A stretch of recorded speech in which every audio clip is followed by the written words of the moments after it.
की मिट्टी? मतलब जिस मिट्टी पर कोई गंदगी ना करी गई हो, ऐसी जगह की मिट्टी को लेकर जाए। और मिट्टी को लाने के बाद थोड़ा पानी का सींचन कर दें, अर्थात घर में लाएं तो उससे पहले मिट्टी को पवित्र करें। अपने घर में गंगा जल रखा हो, यमुना जल रखा हो, सरयू जी का जल रखा हो, उससे मिट्टी का सींचन कर दें। मान लो अगर ये जल नहीं भी है तो जल के अंदर थोड़ा सा इत्र डालकर मिट्टी का सींचन कर। अगर इत्र भी नहीं है तो जल के अंदर थोड़ा सा दूध डालकर मिट्टी का सींचन कर। दूध भी नहीं है तो एक बेलपत्री जल के अंदर डालकर उस पानी का सींचन। बेलपत्र भी नहीं है, पीपल का पत्ता डालकर उसका सींचन कर दें। पर मिट्टी पर घर में लाते से ही, ये नहीं कि मिट्टी आज लाए और तुमको शिवलिंग कल बनाना है, तो मिट्टी अगर 1 दिन पहले लाए हो, 2 दिन पहले लाए हो, 4 दिन पहले लाए हो, तो उसी दिन जल का सींचन होना चाहिए। यानी कि जिस दिन बनाएंगे उस दिन सींचन होगा। मिट्टी पर पानी का छींटा, सींचन भले ज्यादा मत डालो, पर छींटा तो उस दिन लगा देना चाहिए जिस दिन घर में मिट्टी लेकर आए हो, जिस दिन लेकर। फिर भले तुम शिवलिंग 15 दिन बाद बनाओ, 8 दिन बाद बनाओ, 10 दिन बाद बनाओ, 3 दिन बाद बनाओ, पर उस समय पर मिट्टी का सींचन उस समय हो जाना चाहिए।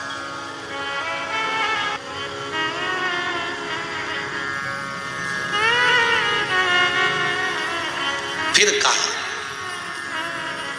जिस दिन शिवलिंग का निर्माण करो उस दिन प्रातः में अगर आप शिवलिंग बना रहे हैं तो ब्रह्म मुहूर्त में मिट्टी को गला दो।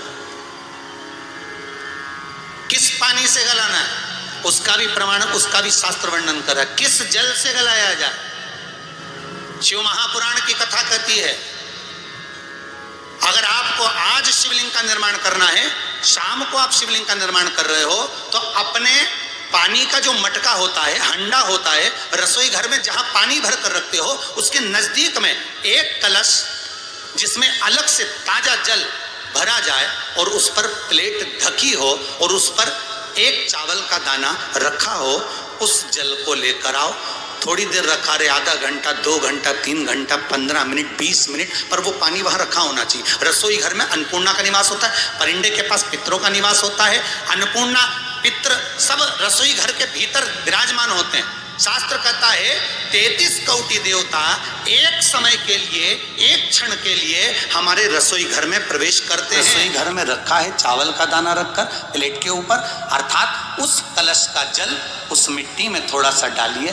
क्यों डाला जाता है उसका भी भाव वर्णन किया है। अब भविष्य पुराण, स्कंद पुराण और अग्नि पुराण, इन तीनों से ले लिया गया। वर्णन किया गया जब उस कलश का जल हम डालते हैं तो उस कलश में पितरों का भाव आ जाता है, अन्नपूर्णा का भाव हो जाता है, घर में लक्ष्मी का भाव हो जाता है, संपदा का भाव हो जाता है। पूरे 24 घंटे के अंदर एक क्षण के लिए रसोई घर में 33 कोटि देवता आते हैं, तो वो देवता का सारा भाव उस कलश के अंदर आ जाता है। और वो जल जब हम उस मिट्टी में मिलाते हैं तो गंगा, यमुना, सरयू, सरस्वती, ये 33 कोटि देवता में, तो इन सब का आनंद उस जल में आ जाता है। और वो जल जब हम मिट्टी में मिलाते हैं तो मिट्टी पवित्र हो जाती है, स्वयं कैलाश अधिपति को स्वीकार करने के लायक हो जाती है, निर्मित करने के लायक हो।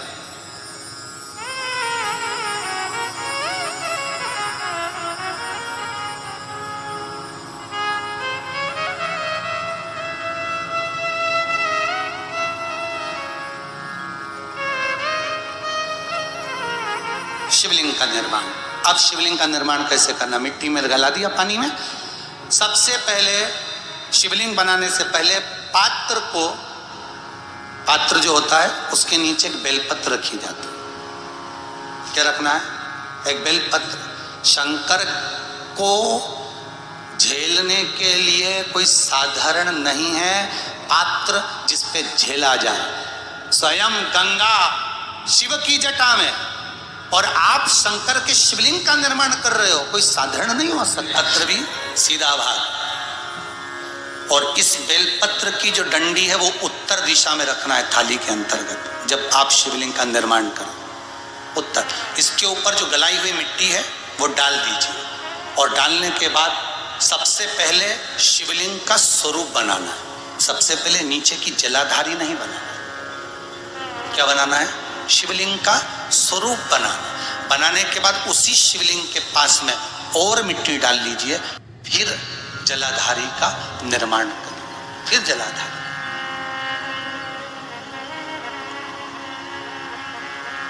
शिवलिंग जलाधारी निर्मित हो गई। शंकर जी का संपूर्ण परिवार शिवलिंग में रहता है, आपको पहले भी कहा। भगवान भूत अधिपति भूतेश्वर भगवान शिव का संपूर्ण परिवार शिवलिंग में, पहले भी कथा में कहा, आज फिर आपको वर्णन कर देते हैं। जैसे ये जलाधारी है गोल, ये चरण है, ये शिवलिंग है।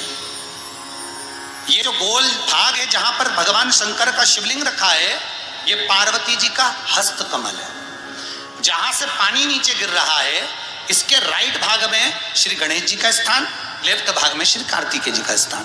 बीच में जो एक मोटी सी लाइन होती है जलाधारी में, वो पार्वती जी के सुंदर पुत्री अशोक सुंदरी का स्थान। शंकर जी के ऊपर जो तिकोनी रखी रहती है, उसके ऊपर से जो जल बूंद बूंद नीचे गिरता है, ये जो पानी बूंद बूंद नीचे गिरता है, या आप कलश से जल चढ़ाते हो या आप संगीत से जल चढ़ाते हो, तो ये जो पानी गिर रहा है, ये शंकर भगवान की 5 पुत्रियां, जया, विषहरा, शामरीबारी, दोतली और देव, ये शंकर जी की 5 बेटी, 5 पुत्री।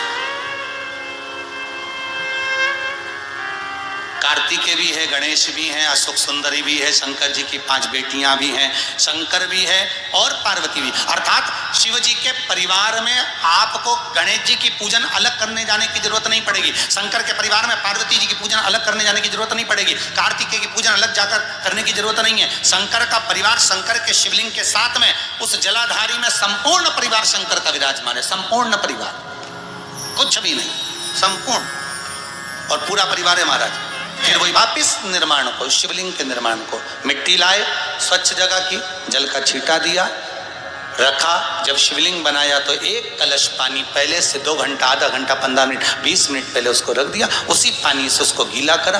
गीला करने के बाद उसका निर्माण, सबसे पहले बेलपत्री, बेलपत्री के ऊपर मिट्टी, मिट्टी के ऊपर रखकर शिवलिंग का निर्माण, फिर जलाधारी का निर्माण और शिवलिंग का निर्माण पूर्ण होने के बाद में फिर बाबा का सुंदर भाव से आप श्रृंगार करें, अभिषेक करें, पूजन करें। और एक बात याद रखना, पार्थिव शिवलिंग का अगर निर्माण करा है तो आपको वो पार्थिव शिवलिंग को रात्रि होने से पहले विसर्जन होना जरूरी है। हाँ, अगर कोई भी शिवरात्रि का दिन है तो फिर आप पूरी रात रख सकते हो। हरतालिका तीज का दिन है, पूरी रात रख सकते हो। बड़ी तीज है, छोटी तीज है, आप शिवलिंग बनाए हो तो आप पूरी रात रख सकते हो। विशेष कोई उत्सव है, श्रावण का महीना है, पूरी रात रख सकते हो। पर बाकी के समय अगर आप शिवलिंग का निर्माण करें तो उसको सूर्यास्त होने के पहले आप उसको नदी में, जल में, जलाशय में विसर्जन करें।